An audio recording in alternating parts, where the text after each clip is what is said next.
Hello guys, how y'all doing? Welcome to YouTube land. Hey, how y'all living?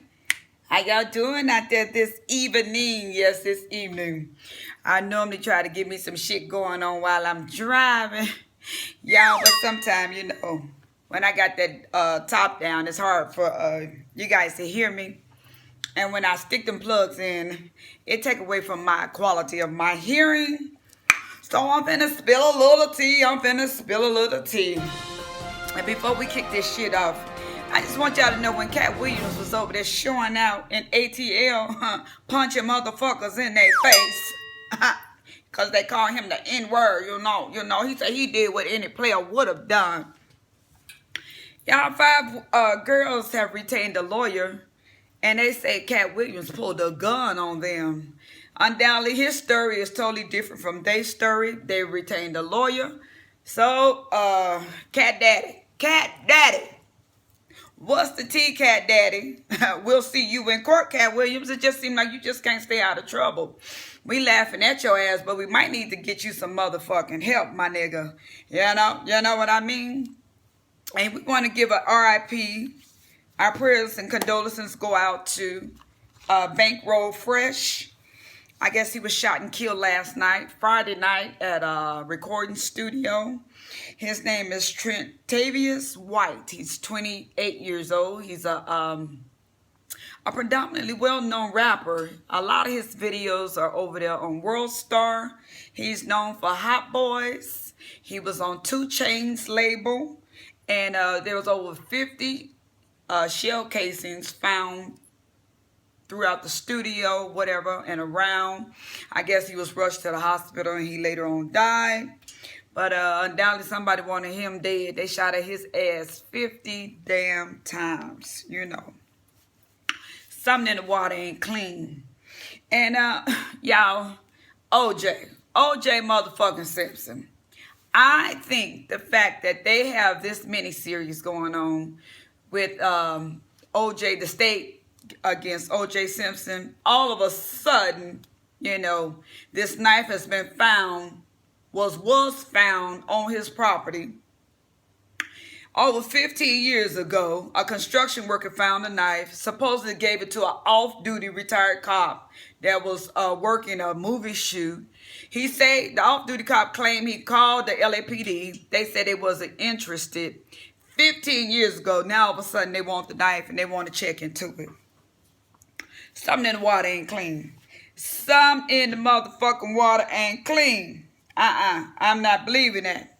I ain't gonna stand for it. No, that shit, it ain't gonna happen. But undoubtedly, yesterday, Bobbi Kristina Brown, undoubtedly the records, her autopsy unsealed records were released to the, they made them release it to the public. And that shit must have been devastating because Bobbi Brown allegedly has went back to rehab. I don't know if it's for the Snow White. I don't know if it's for the drinking. But reportedly, Bobbi Brown went back to the rehab. And Bobbi is one of them. Bobbi is one of them motherfuckers that, and in the movie, y'all, I don't know if it's true, turn a motherfucker on to crack. Because Whitney Houston said crack is whack. I don't do crack. She ended up ODing, killing herself, and he survived. But in the movie, and Bobby claims that when he met Whitney, she was doing crack. But back to the autopsy. Supposedly Nick Gordon was so motherfucking happy. This is per TMZ. You guys, I've been on TMZ Boss Up. I've been on their websites, and I've been getting some tea to do a little quick video. Nick Gordon was very happy. I think Nick Gordon know this autopsy has proved his innocent. Everything was in this poor child system but motherfucking blood. There was marijuana, alcohol, a cocaine product, a sedation for anxiety, morphine, and some similar to heroin. They don't know if it was heroin itself, but we know those pain pills have heroin in them.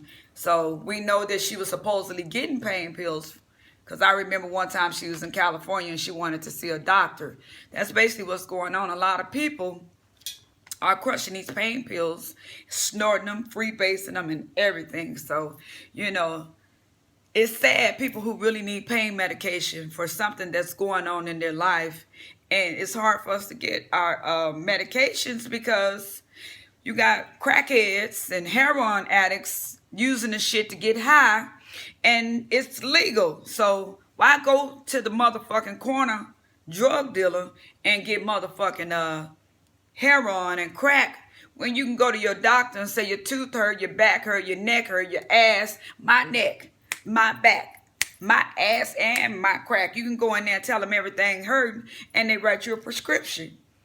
So, you know, it's causing a great havoc in America, you know, not just here where I'm at. Every month I have a hard time getting scripts. And as I look on nationwide TV, it's not only here, it's everywhere. You know, people are abusing drugs, and they're making it very hard for people that really need to take, you know, this medication to survive. Cancer patients, patients who have serious illnesses, you know, it's just so sad. But back to Bobbi Kristina Brown. So undoubtedly Nick Gordon was jumping for joy. He's happy because basically this autopsy is basically saying, you know, it kind of stated that the death was found undetermined. You know, it's saying that they basically don't know, you know, what she died. Was it accident? Was it suicidal? It's still basically saying it's undetermined. But with all this shit in her system, the bitch could have been, excuse my French, no disrespect, but the young lady could have been taking a bath that night. She was so motherfucking overly medicated. She slipped down into that tub and she drowned. And the motherfucker could have went up there, covered her face, pushed her down, held her for a few seconds. You know, when that oxygen don't get to that brain instantly, you know, irreversible. That's why I'm so, you know, happy. And I don't say that in a good way. She was laying there suffering. She was in a vegetable state. I'm, you know, happy that Bobbi made a decision to let her go. You know, we love our loved ones and we don't want to let them go. A little short story time of mine. You know, my grandmother was very ill and her organs had started to fail. Nothing but blood was coming out.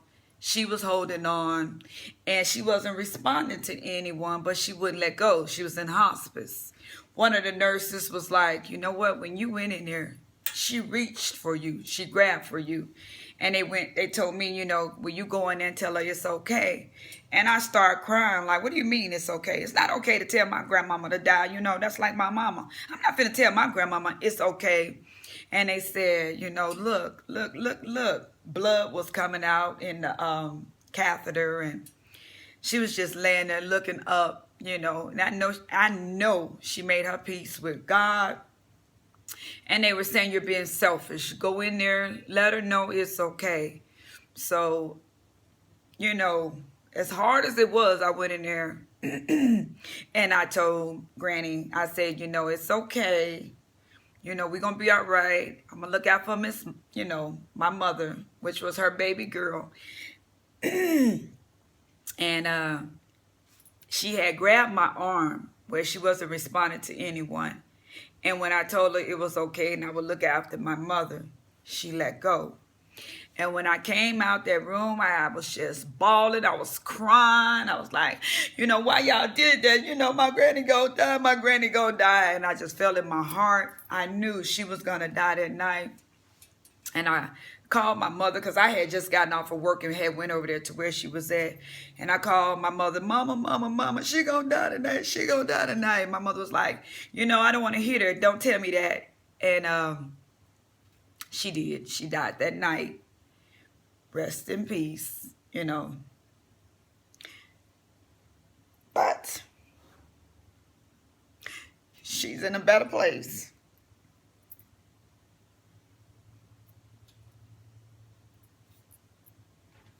Let me get myself together.